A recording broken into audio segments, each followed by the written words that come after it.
안녕하세요. 역사 돋보기입니다. 한국 성리학의 역사를 알아보는 한국 성리학의 계보 2부입니다. 고려 말 안향에 의해 처음 우리 땅에 성리학이 들어온 이래 안향, 백이정, 이재연, 이색, 정몽주를 거치며 성리학 계보의 토대가 만들어졌고 이색의 제자들, 이른바 신진사대부들이 정계에 진출하면서 이후 이성계 등 무인 세력들과 손을 잡고는 권문세족으로 대변되는 귀족사회를 해체하는 주도 세력으로 부상하였습니다. 다만 신진사대부는 토지제도의 개혁의 방향성과 이성계를 왕으로 추대하는 건을 두고 급진신진사대부와 옹건신진사대부로 분열되었으나 옹건신진사대부를 이끌고 있던 정몽주가 이성계의 아들 이방원에게 피살되면서 끝내 급진신진사대부는 이성계를 왕으로 추대하며 1392년 고려를 멸망시키고 조선을 건국하였습니다. 그렇다면 정몽주의 죽음과 함께 고려도 멸망하고 성리학 계보도 끊겼을까요? 아닙니다. 정몽주의 제자에 의해 성리학 계보가 이어지니 그 제자는 바로 야은 길제였습니다.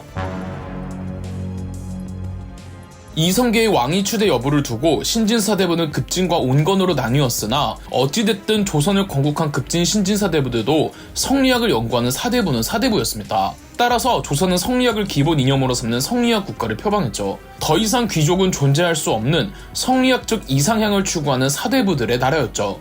사대부란 지난 영상에서도 말씀드렸듯 학자와 관료를 겸하는 존재라는 뜻으로 학자로서의 정체성은 없던 귀족들과 대립하는 개념이었죠. 다만 조선을 건국한 급진신진사대부들은 이후 조선 건국 및 이제 갓 탄생한 조선이란 나라를 운영해가는 과정에서 여러 제도들을 새롭게 적용하고 실현해 나가야 했기 때문에 정치인으로서 관료로서의 정체성이 조금 더 강했습니다. 상대적으로 더 현실적인 정치 사상을 가지고 있었죠. 반면 조선 건국에 반대했던 온건 신진사대부들은 고려 멸망 후 어떻게 되었을까요? 권근 등 조선 조정의 부름에 끝내 응하여 정계에 진출한 성리학자들도 일부 있었지만 정몽주를 따르던 대부분의 온건 신진사대부들은 유교에서 가장 중요하게 여기는 충과 효를 저버린 조선의 국정 운영에 동참할 수 없다며 태조 이성계와 조선 조정의 부름을 모두 거부한 채 지방으로 낙향하여 정치와는 등을 졌습니다. 대신 성리학 연구에 매진하였는데 따라서 이들도 성리학을 연구하는 사대부라고 할 수는 있지만 학자로서의 정체성이 훨씬 강력했고 이들은 정치 사상보다는 학문 사상을 더 강조하여 사상적으로는 더 원론적일 수밖에 없었죠. 그래서 안향 이래 내려오는 성리학 학계의 계보를 잇는 것을 더 중요시하였습니다. 그 시작을 알린 사람이 정몽주의 제자였던 야은 길제였습니다. 조선이 개경에서 한양으로 천도한 후 만국의 수도 개경을 돌아보며 500년 도읍지를 폐마로 돌아드니 라는 시조로 유명한 야은 길제는 경북 구미 출신입니다. 여말선초의 성리학자들은 참 경북 출신이 많죠. 목은 이색, 포은 정몽주, 야은 길제로 이어지는 3세대의 성리학 계보 3사람을 사문이라고 부른답니다.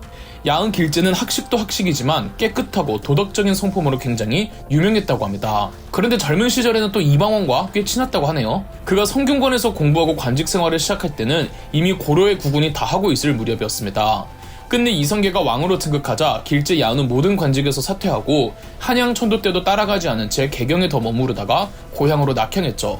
훗날 조선의 이대왕 정종이 동생 이방원을 세자로 임명했을 때 실권자였던 이방원은 길제를 불러들여 국가의 제사 업무를 관장하는 태상박사라는 관직을 제안했지만 길제는 한 신하가 두 주군을 섬길 수 없다며 거절하였다죠. 야은 길제에게 차인 이방원이었음에도 훗날 태종으로 즉위한 이방원은 야은 길제의 충조를 높이 사고 길제가 가난하게 산다는 말에 많은 토지와 재산을 하사해 주었으나 길제는 또 국가를 위해 아무것도 한 게 없다며 전부 받지 않았다고 합니다. 길제의 뒤를 이어 이젠 조선으로 넘어간 한국의 성리학 계보를 이은 사람은 김숙자였습니다. 김숙자도 스승 길제와 같은 구미 고향으로 12살 때부터 길제로부터 유교 경전을 수업받았습니다. 김숙자 역시 성리학에 능통했으나 스승 길제와는 사뭇 다른 길을 걸었습니다. 김숙자는 관료 진출의 꿈을 가지고 있었고 태종 14년이었던 1414년 과거 속과를 통과하여 성균관 유생이 되었으며 세종 1년이었던 1419년 과거 대과에도 합격하여 관직 생활을 하였습니다. 길제가 제자인 김숙자에게는 관직 진출을 부정적으로만 여기지 말라면서 관직 진출을 권장하기도 했다죠. 한 번은 세종대왕이 정승들에게 유교 경전에 대한 해박한 자를 추천하도록 했는데 정승들이 모두 김숙자를 추천하자 세종대왕은 김숙자를 성균관 교수직 겸 세자의 스승 중 한 명으로 등용하기도 했습니다. 김숙자는 6대왕 단종 때까지 관직 생활을 하다가 건강상의 이유로 잠시 낙향하였는데 그 사이에 수양대군이 괴용정난을 일으켜 단종을 내쫓고 7대왕 세조가 되었습니다. 세조는 김숙자를 공신에 책봉하며 그를 회유하려고 했으나 역시나 정몽주와 길제의 학풍을 이은 제자답게 세조의 정권에는 따를 수 없다며 모든 관직을 거부하고 처가였던 밀양에서 말년을 보냅니다. 생전 김숙자의 자랑이 있었으니 바로 김숙자의 제자로 성리학의 계보를 이은 다음 세대의 정통 성리학자이자 또 김숙자의 친아들이기도 했던 김종직이었습니다. 김종직은 어린 시절부터 수준 높은 유교 경전들도 쉽게 이해하고 암송하며 또한 철저한 성리학 이념을 강조하던 대쪽 같은 성격이었다고 합니다. 김종직은 그의 아버지가 길제의 제자이자 정몽주의 제자의 제자이니 그 학풍을 정통으로 이룰 수 있었죠. 김종직 역시 아버지처럼 세상을 등지기보다는 관직 진출을 희망했습니다.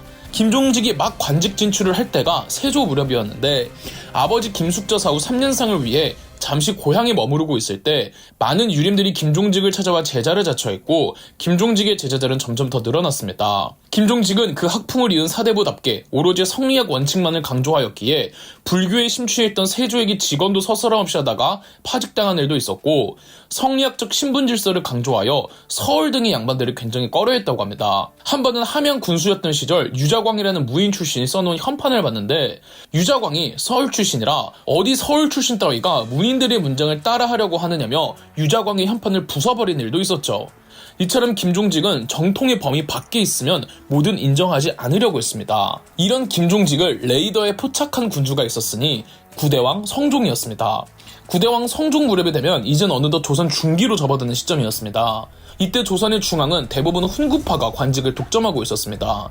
훈구파란 고려 말 조선 건국에 주도적으로 참여했던 급진신진사대부들의 후손들로 조선 개국 이외에도 두 차례에 걸쳤던 태종 이방원의 왕자의 난 그리고 수양대군의 계유정당과 세조를 등극한 이후 사육신 사태에 이르기까지 여러 정치적 환난들이 있을 때마다 공신으로 책봉되어 국가로부터 기득권을 보장받은 세력들을 의미했습니다. 왕권 강화를 추구했던 칠대왕 세조는 말년에 본인이 본인 손으로 키운 한명의 신숙주 등의 훈구파들이 너무 커져버린 것을 경계하며 신진 세력들을 키우려고 했는데 이 신진 세력들도 결국은 훈구파의 범위에서 벗어나지 않은 그저 구훈구파 신훈구파 정도였습니다. 구대왕 성종은 그놈이 그놈이고 다 같은 훈구파이니 어떻게 해도 훈구파의 고인 기득권에 왕권이 제대로 확립되지 못한다고 여겼는데 그때 성종이 포착한 사람이 김종직이었습니다. 김종직은 정몽주, 길제, 김숙자로 이어지는 정통 성리학의 계보를 잇는 성리학자였기에 아무리 아버지 김숙자와 김종직이 관직 생활을 했어도 공신으로 책봉된 적도 없거니와 무엇보다 김종직에겐 무수히 많은 제자들이 있었습니다. 이들은 전부 훈구파도 아니고 한국 성리학의 메카라고 할 수 있는 경북지역, 이 영남지방 출신들이라 그들이 영남지방 출신의 정통 성리학자들이라는 프라이드도 가지고 있었습니다. 김종직 하나만 성종의 사람으로 만들면 김종직의 제자들을 대거 요직에 등용시킬 수가 있었고 그렇게 하나의 세력을 만들 수가 있었죠. 그렇게 성종은 김종직을 파격 승진시켜 주었고 김종직의 제자들도 주요 자리를 꿰차게 됩니다. 이러니 김종직의 제자들은 더더욱 김종직을 신봉했죠. 김종직과 그 일파를 살인파라고 부릅니다. 정치적 기득권은 없던 살인파였기에 대신 성종은 살인파들을 주로 언론기관인 사헌부, 사관원, 홍문관에 등용하여 훈구파들의 비리를 캐고 그들을 탄핵시키는 일을 맡겼습니다. 김종직은 아예 성종의 비서실장이었습니다. 김종직의 제자들이 조선의 조정 곳곳에 자리를 잡았고 당연하게도 김종직의 학문적 사상이었던 정통 성리학의 원리 원칙을 강조하는 문풍이 조선 조정에 흐르게 됩니다. 성종은 이걸 잘 따랐고 살인파들의 정치적 입지는 매우 강했죠. 김종직은 죽어도 이미 김종직의 제자들이 형성한 살인파들이 조선 조정의 분위기를 주도하고 있었습니다. 다만 성종의 아들이자 10대 왕이었던 연산군은 이를 참지 못했습니다. 왕권 강화를 추구했던 연산군은 국왕에게 성리학을 명분으로 이래라 저래라 하는 살인파들이 매우 못마땅해 했습니다. 하지만 성종이 국정 운영에 익숙해져 있던 살인파들은 연산군에게도 똑같이 그랬죠. 이상하리만치 아버지 성종의 흔적을 모두 지우려고 했던 연산군은 무오사화, 갑자사화라는 두 차례의 사화를 통해 살인파들을 대거 숙청하고 탄핵했습니다. 그럼에도 영남지방에서는 여전히 김종직의 뒤를 이어 성리학 계보가 이어지고 있었고 그 계보의 성리학자들 가운데 다시 조선의 태풍을 몰고 온 이가 있었으니 바로 조광조였습니다. 그럼 역사돋보기였습니다. 저희 역사돋보기가 멤버십 가입을 시작했습니다. 멤버십 가입을 해주신 분들 덕분에 영상 제작에 큰 도움이 되고 있습니다. 감사합니다. 영상 재미있으셨다면 구독과 좋아요, 알림 설정까지 해주시면 감사드리겠습니다.